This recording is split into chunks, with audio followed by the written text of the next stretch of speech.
Eid is saying here today.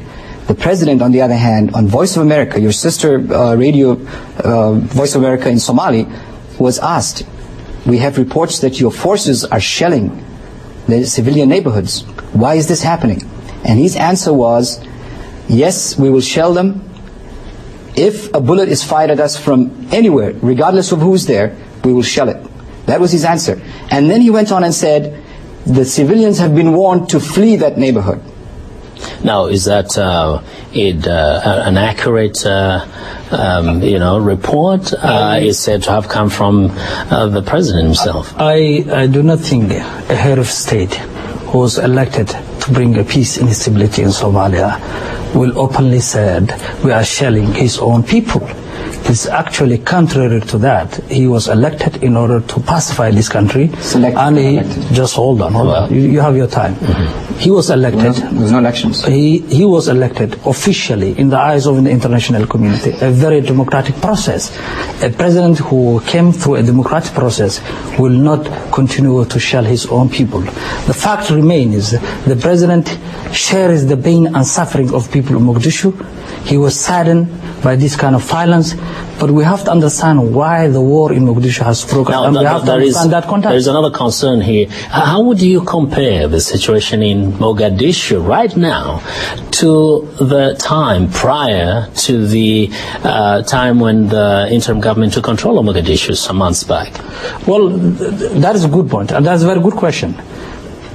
The difference is, when the government has arrived in the capital, particularly the president, he has used his own leverage and discussion and reached a highly political figures in the capital. He has met former President Abdul Qasim Salah Hassan, he has met former President Ali Mahdi, he has met the civil society, he has met the women's group, he has met the intellectualists in order to pacify the capital and create a community-led disarmament process. But as an individual walking through the streets of Mogadishu day or night, am I more secure, more safer today than I was during the months that the Council of Islamic Courts was in control of Mogadishu?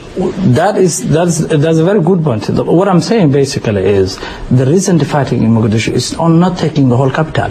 It's taking southern part of Mogadishu.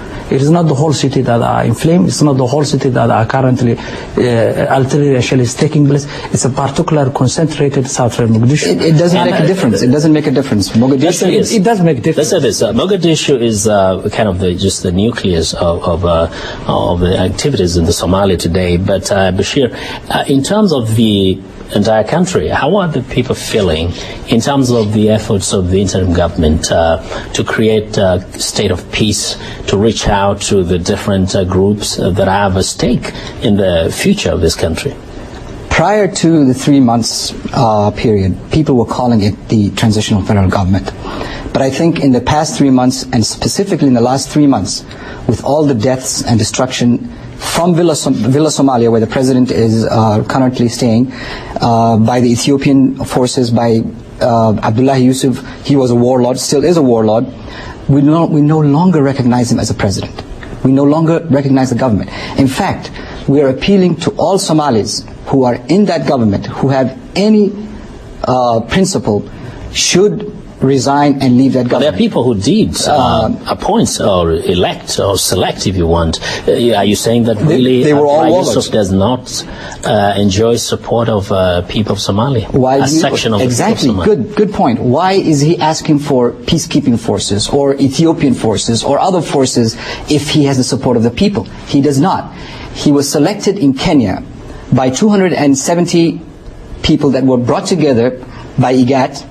Most of them were named by the warlords themselves. Abdullah Yusuf, being one of the biggest warlords, got to name 60 of those people. Right? So it's a government by the warlords, for the warlords, and working in the interest of the warlords. And actually, yes, if you may conclude your thought there. Yeah, and I would like to say, the people of Mogadishu today cannot even hear Abdullah Yusuf's name. And if he felt sorry about what happened, how come he's not speaking out about that? How come his ministers are not speaking about that? There was to be a conference in Mogadishu, a big conference to try and reconcile the different groups. And this was postponed today by President Abdullah Yusuf himself today. And he said because of security concerns in Mogadishu.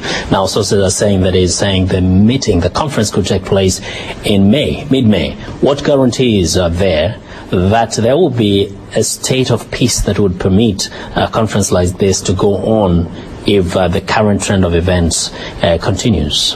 Let me first revisit the statement made by my colleague, a good friend of mine, Bashir, about the issue of peacekeeping. Yes. Both of them have served the previous government under Abdulqasim Salat Hassan. The President Abdulqasim Salat Hassan has requested the international community to bring a peacekeeping force in Somalia in 2001.